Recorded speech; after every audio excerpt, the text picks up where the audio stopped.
Tonight, it's the numbers game on SpeedWeek. 13 turns out to be lucky for Ricky, but 1 is the happiest number in Phoenix. Michael ties Nigel with 9.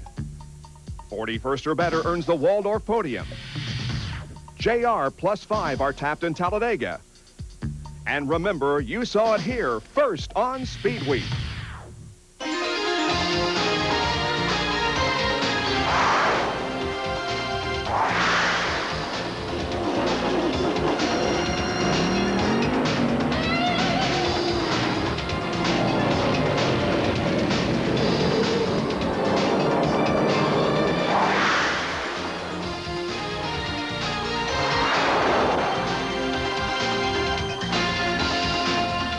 Hi, everyone, and welcome to SpeedWeek. I'm Bob Jenkins. Even though we passed the threshold into November, motorsports championships are still being decided and celebrated. With 9 days to go until the NASCAR Winston Cup Championship is officially decided, Jeff Gordon can probably give us a million reasons why he wishes it was over. And if you ask Ernie Irvan, he'd probably say, don't let the season end. After qualifying 14th but starting last due to a Saturday crash, Ernie patiently worked his way up front, capturing the lead on lap 76. For the next 111 laps, the black 28 and the black number 3 put on a great battle. Irvan would eventually be credited with leading the most laps. A dropped cylinder ended his day in 40th, but Irvan was pumped up after his encounter with his old friend Earnhardt. It was great. I just remember, last year a lot. Me and Earnhardt racing so competitively, and he raced me super clean, and I was going to race him super clean, and I mean that's how we started racing, all through last year, and just brought us back a lot of memories. Gordon's only close call came late in the race when he and Derek Cope came together in a pit exit logjam. The damage was minor and Gordon raced hard to 5th place, but when Earnhardt passed this group to finish 3rd, the championship celebration was postponed until Atlanta. As the desert sun set, Ricky Rudd was in front of an impressive Derek Cope when the checkered flag flew, giving the Tide driver owner his first win of the year and an extension of his streak to 13 straight years with at least 1 win per season. That streak was something you don't normally think about till the wintertime, and all of a sudden it was in jeopardy. Then I started to realize that's a nice streak to keep alive, and we're real fortunate. We're running out of races in the late stages, and we're able to sneak in there and get that win. Gordon's task at Atlanta is simple. He must finish 41st or better, and the title is his. Earnhardt is safe in 2nd, and with his Phoenix paycheck past the $25 million career earnings mark. Martin and Marlin's battle is a difference of $110,000 in bonus money. There could be some juggling from 8th on back, as only the top 10 will make it to the podium at the Waldorf on December 1st. In this group, only Ted Musgrave and Bobby Labonte have never made the New York appearance. After being released from the Wood brothers, Morgan Shepherd will take over the Factory Stores of America Ford next season, replacing Todd Bodine. Shepherd previously drove a full season for owner Butch Mock in 1989. For the first time this season, Derek Cope's crew chief Jimmy Finning was named the Western Auto Mechanic of the race. Finning picks up $2,000 for his efforts, while Hendrick Motorsports' Ray Evernham leads the standings. There was another 2-man points battle in Phoenix, but in this race, it was the last chance for the Wrights to wear the inaugural NASCAR Super Truck Series crown. Jack Sprague scored his first pole position in the Rick Hendrick-owned number 25 Chevy. Ron Hornaday didn't qualify as well, starting 22nd, and despite his 6 victories throughout the season, was no longer in the hunt for the series championship. Someone in the hunt was Joe Ruttman, running his last race for Ernie Irvan and celebrating his 51st birthday. But he would have to best Mike Skinner, who had led the points since early August and only had to finish 25th or better to take home the series trophy. At the start, Sprague got a good jump to take the lead in front of a record 40 truck field. Only 6 laps in, Steve Portengay got loose and spun, making contact with Butch Miller's Ford before going into the infield grass.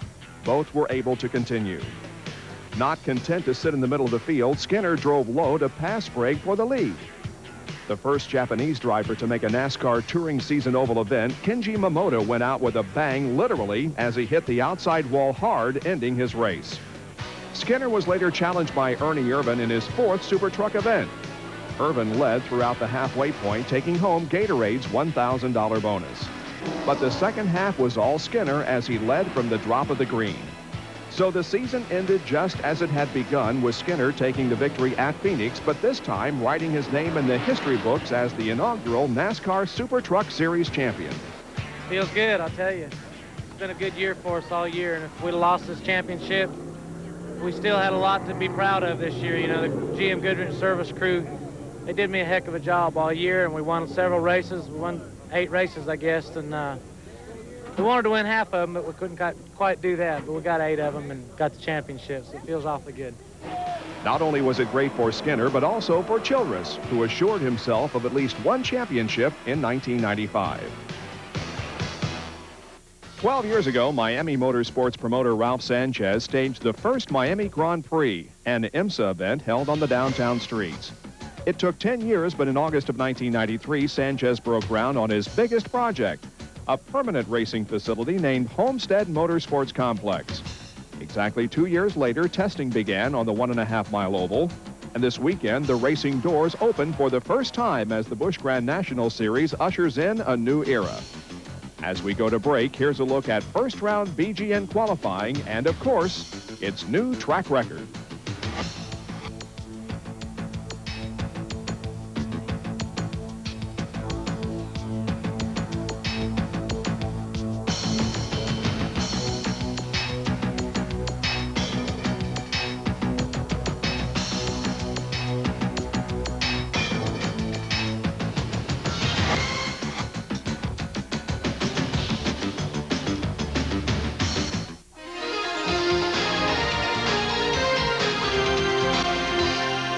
With 3 of NHRA's 4 Pro Division championships already settled, the series final event at Pomona last weekend was not without anything that has been standard all season. Side-by-side passes, big speeds, bonus dollars, in all a classic weekend. As he has all season long on SpeedWeek, Dave McClellan wraps it up. Classic indeed, Bob. Saturday's highlight was the Budweiser Top Fuel Classic, a $100,000 to win all-star event for the 8 drivers who accumulated the most points during qualifying this season. In the final, Larry Dixon in the far lane met 1995 Top Fuel champion Scott Coletta, with both drivers going for their first Classic win. Coletta shocked the crowd by red lighting, and in the ultimate marketing irony, the Miller Genuine Draft driver pocketed Budweiser's $100 grand. Oh, yeah, I saw it, and I was just like, yes, just like that. I mean, and I just drove it on out, saw him shut it off early, and then, ran it out for the fans, everybody out there. I mean, that's what they're here to see, is some cars run down the track, some 470s and 300-mile-an-hour runs, and I'm trying to give it to them. Pro Stock Bikes' John Myers locked up his 3rd NHRA championship by qualifying at Pomona, and he took his season down to the final round against star racing teammate Steve Johnson. Myers, who had set track ET and mile-an-hour records in qualifying, had a perfect 4.00 reaction time and earned his career-best 7th victory of the season with an elapsed time of 7.50 and a speed topping 175 miles an hour. Look out for this duo next year. It's a Star Racing team. I know I keep saying that. The guys at Star Racing work so hard, and this is how we prove how hard they work. We come out here and we go fast. Star Racing is a very big aftermarket parts dealer, and when we go fast, they sell parts, so we're doing our job. In Pro Stock, Warren Johnson and Steve Schmidt made it an all-Oldsmobile final in the manufacturer's Swan Song event. Both drivers had identical reaction times of .481. 4.00 is perfect, but by half track, Johnson once again showed the dominance that brought him his 7th victory of the season, on top of his already sealed 2nd consecutive championship. That title earned Johnson $125,000 at Monday night's awards ceremony, and for the 12th consecutive year, Oldsmobile won the NHRA Manufacturers Cup. Cruz Pedregon provided most of the funny car headlines. Paired with Ray Higley in Friday's qualifying round, Pedregon's car literally exploded at the finish line with the bodywork flying into Higley's machine. Cruz was able to bring the car to rest, and the crew began work on a backup for Saturday. They eventually qualified 3rd. Making it to Sunday's semifinal round, Pedregon was first off the line, and just after Gary Clapshaw smoked the tires, Cruz's supercharger burst, filling the cockpit with debris and damaging beyond repair body number 2. Just 90 minutes separated the team from the final round. When he lined up against Al Hoffman, Cruz was in the Batman Returns colors, taken from a Halloween display on the grounds. And even though the near lane gave Pedregon the better reaction time, Hoffman was just able to overcome him at the line.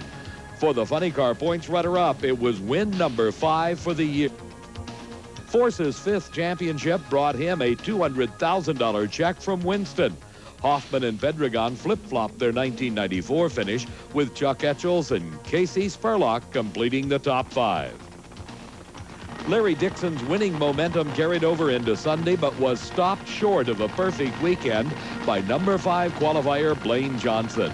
The 6th final round appearance of the year was the charm for Johnson, who blistered to a new track record of 4.68 seconds for his first ever Top Fuel victory. We were pressing for that final round performance and came up on the boards for us. You know, they knew the conditions were going to be just perfect for the whole day and final.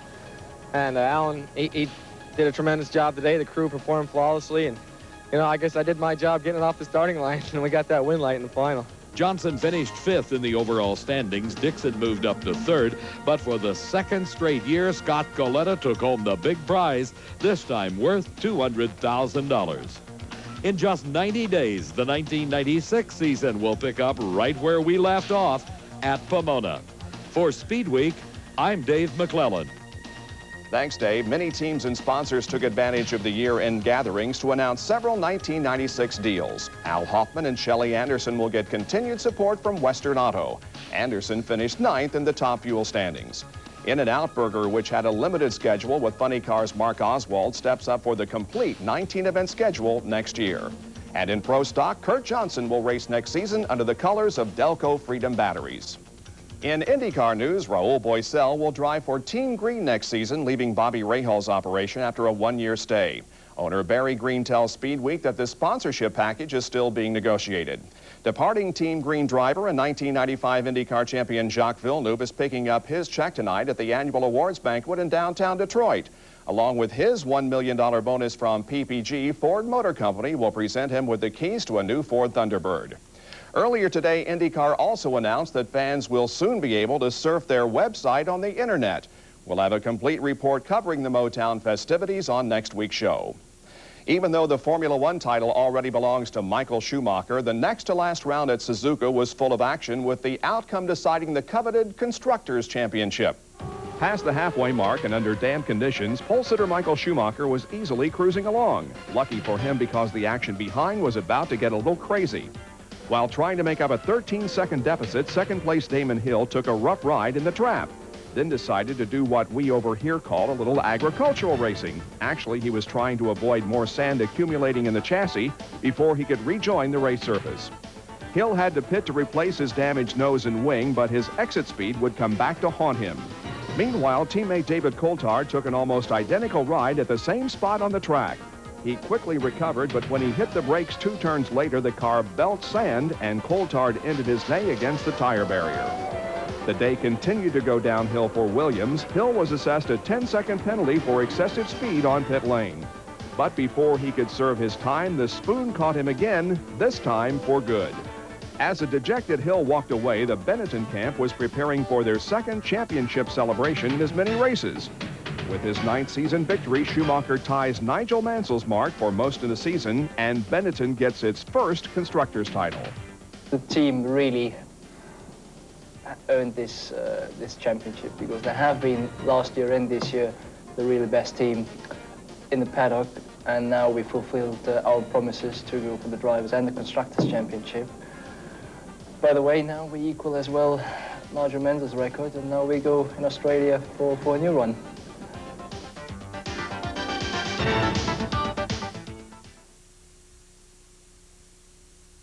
Welcome back to Speed Week. The International Motorsports Hall of Fame has announced its 1996 induction class. True to the organization that encompasses all forms of racing, next year's group of 6 gentlemen come from a varied background. They include modified champion Richie Evans, automotive designer and racer Donald Healy, 1970 NASCAR Winston Cup champion Bobby Isaac, automotive pioneer Dr. Ferdinand Porsche, motorcycle and Formula One world champion John Surtees, and 3-time Indianapolis 500 winner Johnny Rutherford. The inductees were voted on by a 150-member worldwide panel, and our Benny Parsons, himself a Hall of Fame member, talked with Lone Star JR after the announcement. Thanks very much, Bob. And Johnny, How does it feel to be in the International Motorsports Hall of Fame? Fabulous, Benny. I tell you what, it's a great thrill and an honor. And the list of names you included in the membership is fabulous, and I'm just thrilled. What were your first thoughts when you were notified? Well, they called and said, guess what? And I said, you got to be kidding. You know, this is a dream, you know, for a driver to be honored by his peers and to be put into a prestigious Hall of Fame like this. I was speechless for a little while, if you can believe that. Well, you've had such a varied career. Which was your favorite brand of motorsports? All of it, Benny. You know, my first big stroke in racing, believe it or not, was NASCAR. I raced in the 5th annual Daytona 500 and set a new world record for stock cars on a closed course, a track record at Daytona, and won a 100-mile qualifying race. And it was, you know, that was what got me started. So I've had a real soft spot in my heart for NASCAR and stock car racing for a long, long time. To get this far, there's just no way in the world that you can do it by yourself. Who was the chief contributor along the way? Oh, there have been so many. You know yourself, all of the car owners and the people that were involved, but my rock has been my wife, Betty. She's been my greatest fan, my best friend, and it was it's a thrill for both of us because she feels a great part of my career, and I feel the same way. And of course, like I say, all of the car owners and the people that believed in me and gave me the rides and the opportunities, and I was able to produce, and it's just great to, I was just a guy that loved to do what I did and got paid for it too. Well, Johnny, congratulations. Welcome to the club. Thank you. Thank you, Benny. The formal induction ceremonies will take place on April 25th at the Hall of Fame's newly constructed convention-like dome on the grounds of the Talladega Superspeedway. As we reported last week, IMSA World Sports Car driver Jeremy Dale, who was injured last April at Road Atlanta, is headed home to Toronto after a lengthy recuperation stay in Indianapolis. Before he left town, however, he got a turn behind the microphone. The Skip Barber folks asked me if I'd be interested in helping out with some voiceover work and some color commentary on the last couple of Barber Dodge races. And it's something I'm absolutely interested in doing. I know a lot of the guys that run in that series, and I've driven those cars a lot, and you know, I know most of those racetracks, so it'll be a fun thing. Great to see you up and around, and hope the rehabilitation is going well as the cars roll off the line. Yeah, very nice to be here, Marty. It's nice to have something to do. It's frustrating not being able to be in a race car, but this is the next best thing. I'm feeling great, and I've been working really hard, working out, doing therapy 3 to 3.5 hours a day, 5 days a week, and I love my weekends off. And I'm doing lots of different things with the therapy, you know, real traditional physical therapy and a lot of real physical stuff in terms of fitness, you know, weightlifting and aerobic exercise as well. So it's good. I'm not out of the chair yet, and I've been up on crutches on and off and trying to build enough strength in my left leg to shake the wheelchair and get up on crutches full time. You know, the most inspiring thing I've seen in quite a while was watching Christopher Reeve on television the other night. And, you know, you look at where he's at and what he's going to face up to, and, you know, what I'm going through is just, you know, it's a cinch, nothing to it. And now it's time to go short tracking with Dave the King Wilson. Thanks, Bob. The USAC Western States Midgets visited Ventura, California's Seaside Oval Saturday night with Walt Johnson setting the early pace. But on the 4th lap, Rick Hendricks blew past Johnson on the high side to take over the top spot. The race was brought to a halt when J.R. Lawson took this nasty flip in turn 4. He was okay.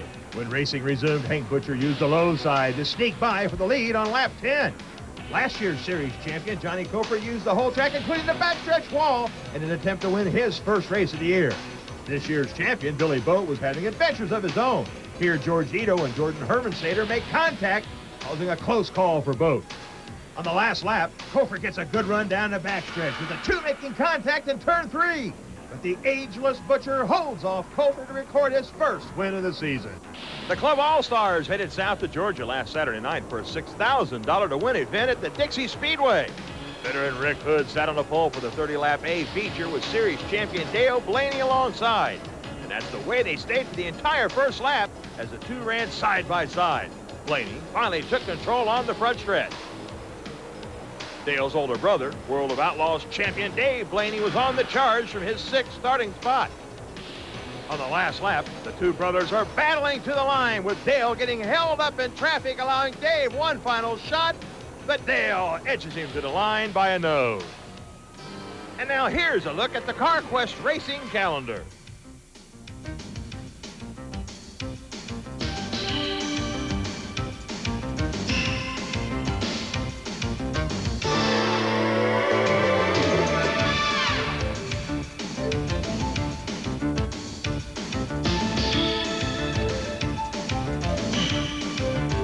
For all your auto parts needs, you'll find it at CarQuest.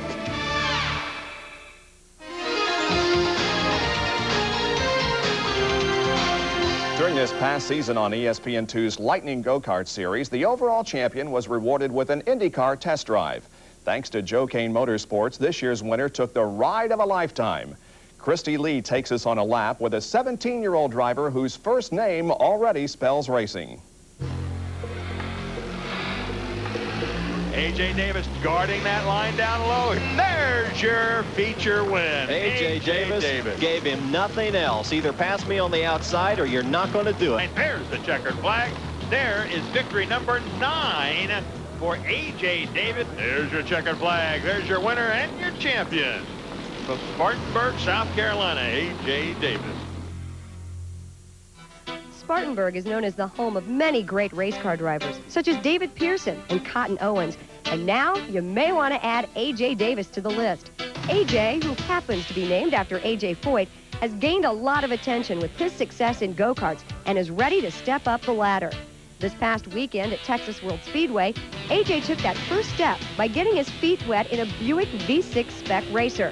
For some, the jump from a Briggs & Stratton go-kart engine to a V6 engine, plus the high banks and road course of a super speedway, could be a bit intimidating.